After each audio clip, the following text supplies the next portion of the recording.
অমরত্ব বর পেলেন। হে ব্রহ্মাদেব, তুমি আমার বর দাও। ব্রহ্মা তবে তুষ্ট হয়ে বললেন, বলো শঙ্খচূড় তুমি কি চাও? প্রভু, আমাকে অমরত্ব বর দিতে হবে। তথাস্তু, তোমাকে অমরত্ব বর দিলাম, কিন্তু যেদিন তোমার স্ত্রী অসতী হবে সেদিন তোমার প্রাণ যাবে। শঙ্খচূড় দৈত্য মনে মনে প্রতিজ্ঞা করলেন, জীবনে কখনো নারী সঙ্গ করব না। ও মায়েরা, সবার ভয় থাকে। যুদ্ধ শুরু করলেন ৩৩ কোটি দেবতার সঙ্গে। ৩৩ কোটি দেবতা সবাই পরাজিত, সবাই হেরে গেছে। রাজ্যচ্যুত হলে ইন্দ্রের ইন্দ্রত্ব কেড়ে নিলে, বরুণের বরুণত্ব কেড়ে নিলে, চন্দ্রের চন্দ্রত্ব কেড়ে নিলে, সূর্যের সূর্যত্ব, সমস্ত দেবতার অধিকার কেড়ে নিলে। সবাই বিষয় হারিয়ে সব পালিয়ে পালিয়ে বেড়াচ্ছে। শঙ্খচূড় দৈত্য চিন্তা করলেন, পৃথিবী যখন সবাই আমার কাছে পরাজিত, আমি ভগবান রথে করে যাচ্ছেন, আর এদিকে তুলসী ফুল বাগানে নারায়ণ সেবার জন্য ফুল তুলছেন। তার রূপ পৃথিবীর সমস্ত রূপকে ম্লান করে দিয়েছে। তুলসীর রূপ দেখে, তার জ্যোতি দেখে শঙ্খচূড় দৈত্যের সেই মনের প্রতিজ্ঞা ভুলে গেল। একই রূপ, জীবনে এমন রূপ আমি দেখিনি। রথ থেকে নেমেই মাত্র তুলসীর গিয়ে হাত ধরলেন। তুলসী কেঁদে উঠলেন, একই করলেন আপনি? আপনি জানেন না আমি অবিবাহিতা? এক অবিবাহিতা নারী হাত ধরা মানে পানি গ্রহণ। এখনকার কত মায়ের কত পুরুষ যে বারবার হাত ধরছে তার ঠিক নাই। আর তখনকার দিনে সমাজ ব্যবস্থা কঠিন ছিল।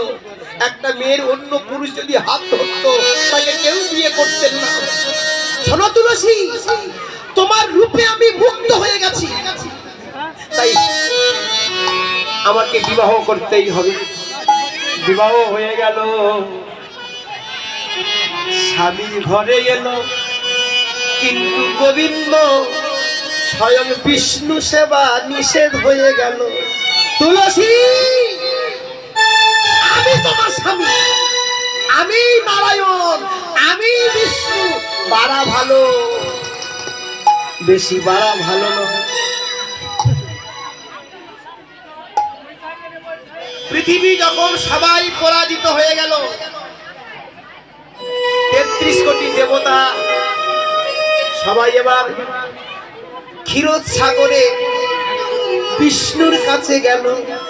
ও হে প্রভু, হে প্রভু, হে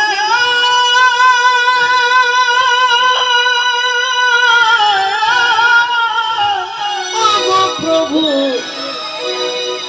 দাও দর্শন। দেবতার ডাকে সন্তুষ্ট হয়ে ভগবান এসে বললেন, হে দেবগণ, আমাকে ডাকছো কেন? প্রভু, শঙ্খচূড়ের অত্যাচারে আমরা রাজ্য ছাড়া, আমাদের সব অধিকার কেড়ে নিয়েছে।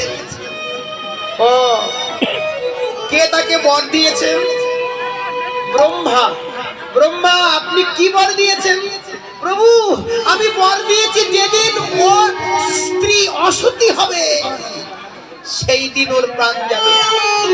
বেশ, আশীর্বাদের একটা ভাগ তো পাওয়া গেছে। মহাদেব, তুমি যাও যুদ্ধ করতে। প্রভু, ওর কাছে আমি হেরে যাব। তুমি যাও না, আর আমি নিজে যাব আমার ভক্ত তুলসীকে সতীত্ব নাশ করতে। যেই ভগবান যাবে বলে তৈরি হলেন, সামনে গিয়ে মা লক্ষ্মী দাঁড়িয়েছেন। ও গোস্বামী,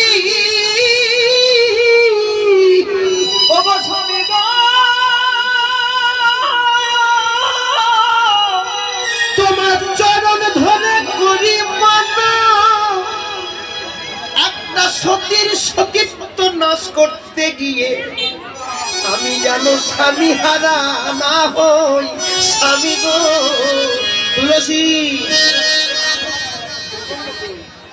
তুমি চিন্তা করো না, যারা আমার ভক্ত হয় তারা আমাকে কখনো ব্যথা দেয় না, নিজে কষ্ট পাবে। ভক্তরা নিজে ব্যথা পায়, তবু তার ভগবানকে আরাধ্য দেবতাকে ব্যথা দেয় না। মহাদেব যুদ্ধ করতে গেলেন,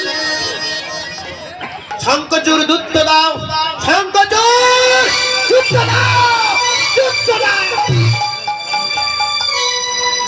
শঙ্খচূড় ছুটে এসছেন, তুলসী আমার যুদ্ধ করতে হবে।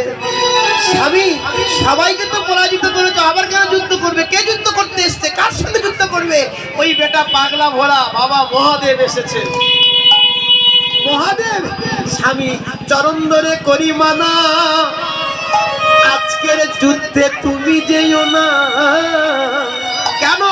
আমার মনে হয় ভাঙবে হাতের শাখা, মুছে যাবে শীতের সিঁদুর। তুলসী, তুমি জানো না আমার কত শক্তি? আমি অমর।